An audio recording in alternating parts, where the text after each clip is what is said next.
Olá, bom dia, boa tarde, boa noite. Eu me chamo Lucas Rafael de Medeiros Souza, sou aluno da Universidade Federal Rural do Estado do Rio de Janeiro e curso o curso de Educação Física barra licenciatura. Desde já deixo o meu agradecimento, meu bom dia, boa tarde, boa noite.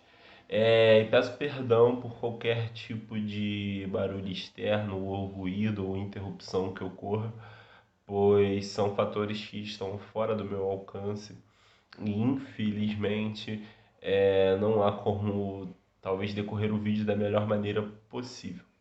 Mas vamos lá, sem mais delongas, hoje o nosso vídeo será sobre a tarefa síncrona 3, compartimentalização dos líquidos do organismo e gênese do potencial de membrana. Primeiramente, nós precisamos entender e compreender qual líquido que estamos falando, né? E sobre o que nós estamos abordando nesse início.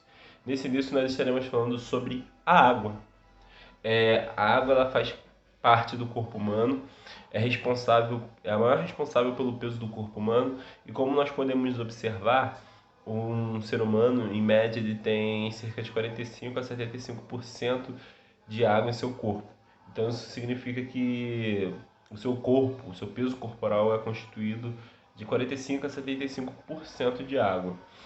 É, Independente de qual seja o indivíduo, se ele seja mais novo, mais velho, gordo, magro, alto, baixo, independente do que seja, todos esses indivíduos possuirão um teor maior hídrico. E mediante a isso a gente pode observar que a água tem várias propriedades incríveis que eu posso ficar aqui falando para vocês durante uma hora, mas vamos ser mais objetivos. E quando eu digo ser mais objetivos é falar sobre o que é a água. A molécula de água, para o começo de conversa, ela é uma molécula dipolo. Isso significa que ela possui distribuição numa carga positiva e numa carga negativa. Então, quando ela recebe uma carga elétrica, né, ela pode tanto absorver da carga negativa ou positiva, não precisando haver esse rearranjo, muitas das vezes, que algumas moléculas possuem a necessidade de estar fazendo. A polaridade da água permite que ela tenha uma formação de ligações de hidrogênio, né, com moléculas vizinhas. Isso significa que a molécula de água ela pode estar permeando qualquer que seja a molécula. Ela pode estar se unindo, porque ela, como eu disse, tem essa facilidade, né, tanto do positivo como do negativo. E após a gente ver isso tudo, né, sobre o que a água afeta e sobre quais são os benefícios da água no corpo humano, a gente vai estar vendo agora sobre dois pontos muito importantes que são baseados a partir da ingestão de água. A partir do momento que nós ingerimos a água, pode ocorrer duas formas de mecanismos, e por aí vai, que seriam a convecção e a difusão. Como vocês podem estar vendo, peço perdão aqui, porque deu uma demora. Como vocês podem estar vendo, primeiro a gente vai estar falando um pouco sobre a convecção, e a convecção é um líquido que se move em bloco, juntamente constituindo de sangue, sendo impulsionado por uma bomba hídrica. Então, a convecção é como se fosse a água junto com o sangue, né, sendo empurrada para onde ela necessita estar indo, né? Eu infelizmente não consegui achar nenhuma imagem, coisa do gênero, no slide que permitisse estar colocando aqui. Mas a difusão, né, a gente não consegui achar. E essa difusão a gente pode ver que ela é dividida em duas formas, que é a difusão facilitada e a difusão simples. Na difusão facilitada, a gente pode ver que há uma captação da molécula e essa molécula ela é despejada dentro do meio, depois sendo jogada para fora. E na difusão simples, a gente vê que com o agrupamento de moléculas ela adentra dentro do meio intracelular, saindo, né, de uma baixa concentração. Então, o que acontece? Aqui na concentração simples, a gente vê arranjo de determinadas moléculas, como a gente pode estar vendo aqui em cima. E após ver esse arranjo de determinadas moléculas que estão em alta concentração, elas vão passar por esse meio intracelular, indo para um meio de baixa concentração, né? Mediante a isso, a gente pode observar também que existem nas regiões mais periféricas do organismo do corpo humano algumas camadas e por aí vai. E agora a gente vai entrar na tão conhecida, né, ou famosa, vamos botar assim, que são as bicamadas fosfolipídicas, também conhecidas como bicamadas lipídicas. Como a gente pode ver, elas são constituintes da região periférica do corpo, então assim, elas da membrana. Então assim, temos as bicamadas fosfolipídicas, bicamadas lipídicas, a membrana basal, o endotélio capilar, as camadas unicelulares e células polarizadas. A gente pode ver que tudo isso está englobado nas regiões periféricas do corpo humano. Mas como a gente pode ver aqui, ó, a gente vai estar falando sobre as bicamadas lipídicas, como a gente está vendo aqui na primeira foto. Onde envolve uma proteína, né? Envolve os fosfolipídicos, sendo que dentro dessa proteína que envolve, a gente vê algumas intercalações. E essas intercalações a gente vê que é onde forma ali o poro, né? E o que seria uma bicamada lipídica? Essa bicamada lipídica ela é responsável por envolver as células, né? E o que é a membrana basal? Ela é responsável pelas paredes celulares. E as camadas unicelulares, como vocês podem estar vendo, são camadas epiteliais, uma camada de epitélio que fica na membrana. Já nas membranas celulares, né, e a sua estrutura básica. O que seria essa estrutura básica? Né? Tendo a bicamada lipídica e sendo constituída por moléculas lipídicas opostas. O que seria isso, mais ou menos? Eu vou estar mostrando para vocês no próximo slide. Aqui a gente pode ver que temos três tópicos, né? Que é a cabeça hidrofólica, as cadeias hidrofólicas e as moléculas proteicas. Talvez vocês estejam se perguntando, ou talvez você esteja se perguntando, você que está vendo esse vídeo, tá bom, Lucas, você falou que tem uma cabeça hidrofólica, tem cadeias hidrofólicas, mas o que é isso? Onde eu vejo isso? Como é que eu vejo isso? Nos fosfolipídicos a gente pode encontrar esse corpinho aqui, ó, mais ou menos, como exemplo. E o seu nome de cabeça hidrofílica é por causa disso aqui, ó. Parece realmente uma cabeça onde ele fica conectado. E a cauda dele.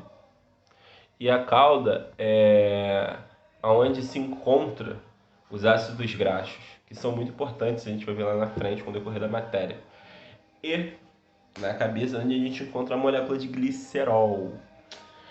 E as moléculas proteicas, o que são elas, o que elas fazem, onde elas vivem?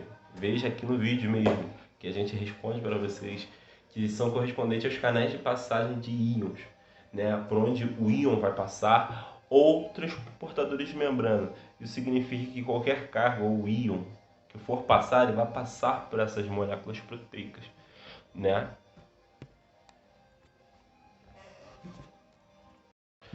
Já no nível dos capilares, a gente pode ver que existem três tópicos que são bem importantes que devemos estar falando e comentando, que é sobre a ultrafiltração, osmose e a pressão hidrostática. Primeiramente, o que seria essa ultrafiltração? Essa ultrafiltração seria o processo onde a água consegue passar como soluto de molécula, né? De tamanho molecular, perdão. É onde a água consegue passar no tamanho molecular por pequenas estruturas microscópicas, seja eles por canais ou poros. Resumindo, né? Esse é o conceito, mas resumindo. A ultrafiltração é o processo onde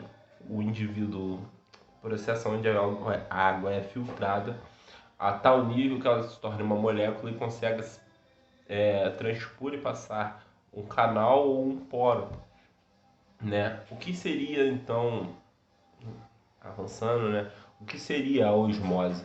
A osmose é um movimento particular da difusão. E tem uma diferença de osmolidade e osmolidade, né? Entre os dois comportamentos separados por entre dois componentes separados por uma membrana. E o que seria a pressão hidrostática? Ela contrabalanceia a osmolaridade de uma membrana e é chamada de pressão osmótica.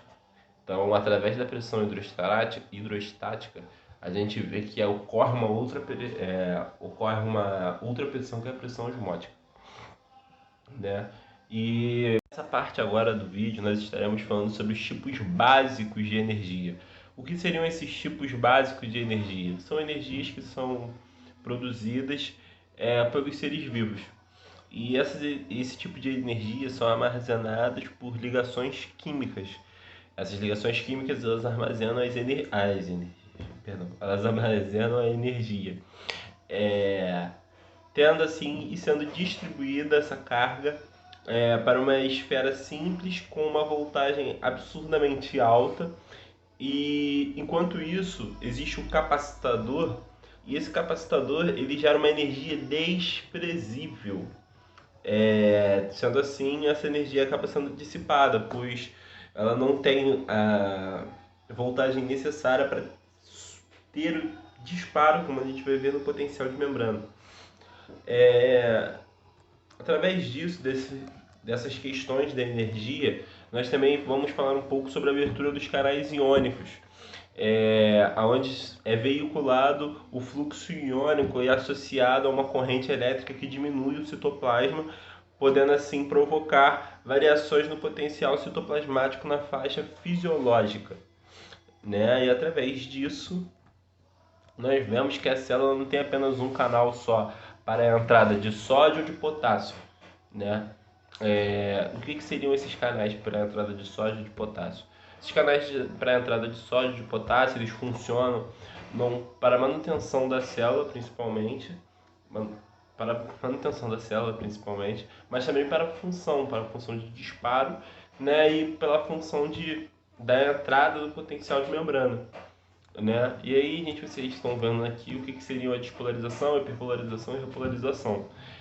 A despolarização é o potencial de repouso alterado e polarizado, né? A despolarização. A hiperpolarização é o potencial de repouso alterado para ficar mais polarizado, não havendo mais transmissão. E a repolarização é o potencial de membrana que é restaurado. Quando sai a despolarização, acaba adentrando a repolarização, né? E a célula torna-se irresponsiva. Peço perdão por ter corrido um pouco agora nesse corte do vídeo, porque o telefone está com pouca bateria, sua memória já está praticamente cheia, então o vídeo não pode ficar muito extenso. Peço desculpas desde já se aconteceu algum erro devido aos slides, pois o computador talvez não suporte a quantidade de gigabytes gerada pelo vídeo e talvez não tenhamos os slides. Deixarei disponível no link no Google Drive para estar acessando os slides. Muito obrigado, boa tarde e é isso.